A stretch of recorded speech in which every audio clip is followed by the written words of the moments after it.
los valores yo creo que... O sea, no puedes poner todas las religiones ahí en el mismo saco. Esto es lo primero. O sea, hay valores... Yo creo que las religiones de verdad son bastante diferentes entre sí. Y decir que los ateos tienen valores es como decir que... eh, yo qué sé, una tele apagada en realidad está en un canal. No es... O sea, no son usados de la misma manera. Yo creo que hay ciertos valores de la religión que de verdad se oponen a la tiranía. Pues que la gente no debería jugar a ser Dios y que hay ciertos derechos naturales que te da Dios y no hay hombre que te los pueda quitar, etcétera. Yo creo que esos derechos, esas moralidades, esas virtudes se oponen a la dictadura. Sin embargo, siendo ateo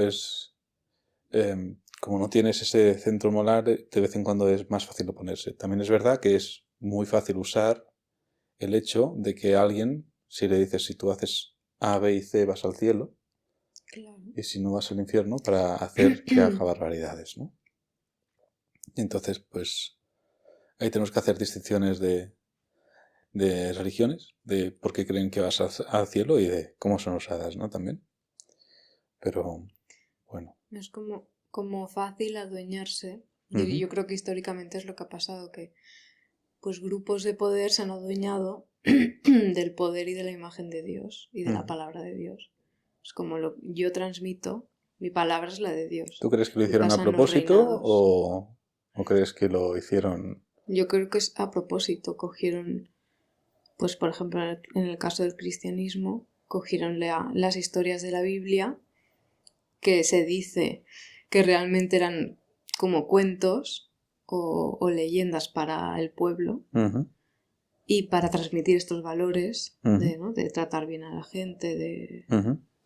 y se usó, yo creo que para manipular a lo que es al pueblo.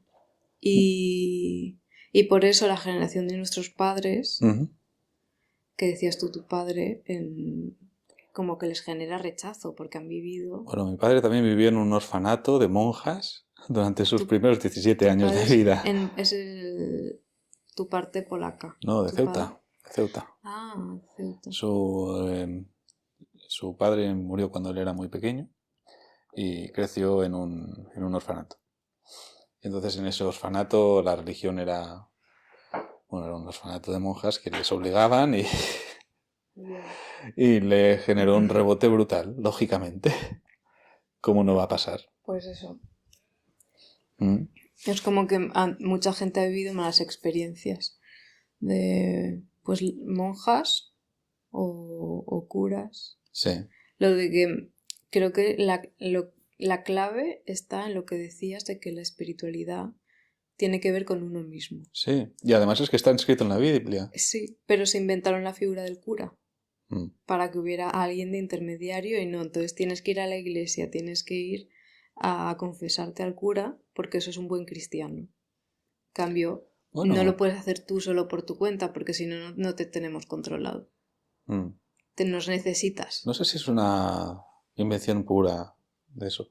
Está bien que en un pueblo haya alguien que guíe a la gente cuando empieza a ver que hay muchos problemas de que la gente empieza a robar o empieza a ser infiel o empieza, pues que intente redirigir al pueblo por sermones y todo eso.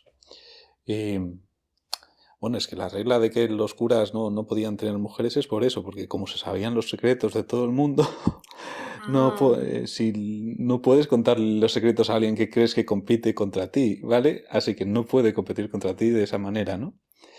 Así que les quitaron era como alguien que estaba fuera de la competición social que tenemos normalmente, simplemente pues para intentar que una pequeña aldea, un pueblo o su pequeña congregación fuese en buen camino. Y yo de verdad creo que la mayoría de curas y pastores son buenos. Pero ejemplos malos, claro que hay. ¿A qué venía todo esto? No me acuerdo. Creo que decías de lo de la espiritualidad, de que la conexión contigo mismo es lo que importa y no buscar fuera yo qué sé, un significado extrínseco a la vida. Sí, como que de este intermediario, ¿no? Como que me da la sensación que se ha pervertido la religión porque hay gente que se ha querido poner de intermediario. Me daba esa y el cura me pareció una figura. Pero yo creo que la mayoría de curas son absolutamente buenos y solamente quieren guiar, pero o sea, no creo que haya ahí un cabal, una conspiración donde la Iglesia dice, pues vamos a pervertir la religión con fines políticos, ¿no? No creo que pase eso. Pero igual sí que a gran escala, a nivel de sistema, igual sí que pasa. No sé. Pero es que también luego tienes que pensar qué pasaría si no tuviésemos la religión. ¿Sería mejor o peor? Y eso ahí yo ya no sé. Yo creo que en general sería peor. Cuando miras a la gente que dona caridad, los cristianos donan mucho más a caridad que los ateos, por ejemplo. Y ayudan mucho más a los pobres. Es que es así. Y luego si miras la historia, yo creo que los países que son ateos han sido absolutamente mucho más despiadados con sus ciudadanos, porque lógicamente cuando ya no tienes alma eres simplemente un trozo de carne. No eres una persona, eres carne. Y entonces ahí han hecho verdaderas barbaridades con ellos. Así que, ¿es mejor o peor que tengamos la religión y que de vez en cuando haya alguien que la pervierta? Porque todos somos humanos, ¿no? O sea, siempre habrá alguien con malas intenciones. Bueno, las religiones se crearon por algo, ¿no? Y coincide que hay muchísimas religiones y se dieron en diferentes partes del mundo. O sea, esa necesidad de crear una religión, ya sea por tema espiritual, ¿no? Como para sentirte lleno en ese sentido, está claro que hay una necesidad. Ahí estoy de acuerdo.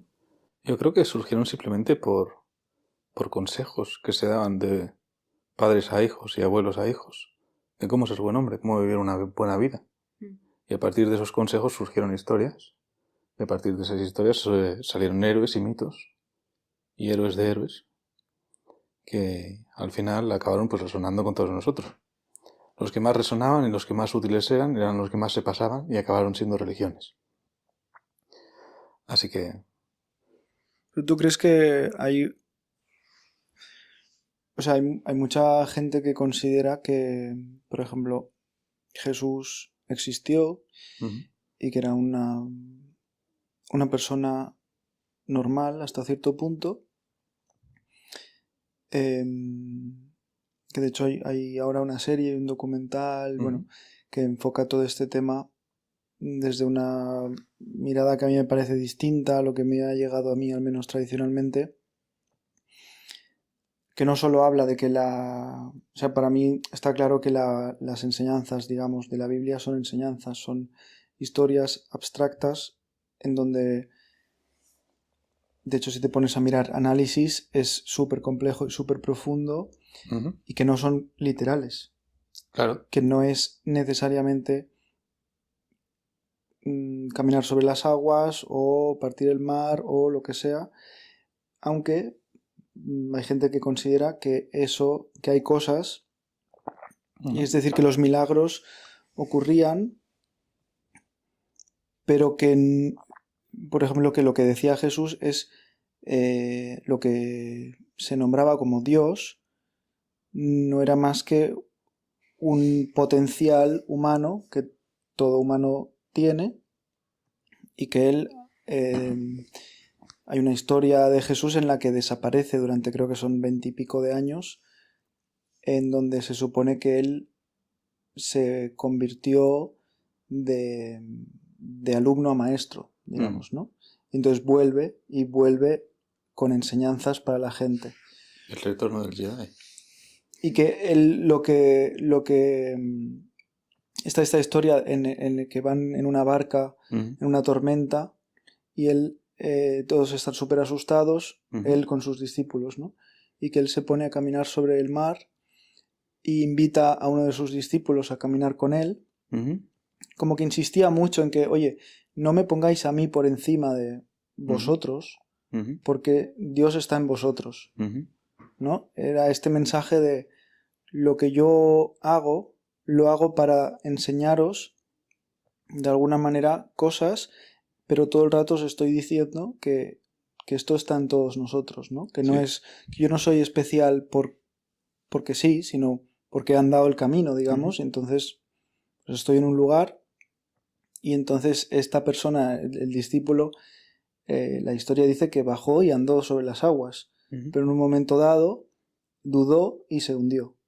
Y entonces como Jesús le dice algo así como, te has hundido porque has dejado de creer, ¿no? Porque has entrado en la duda y de alguna manera si lo enfocas desde las religiones o las culturas más asiáticas que hablan mucho más de la energía, y de hecho, pues bueno, los monjes que levitan, un montón de experiencias de humanos utilizando la energía o su cuerpo o capacidades de otras formas que no son, que cuesta de creer o que no son habituales desde luego.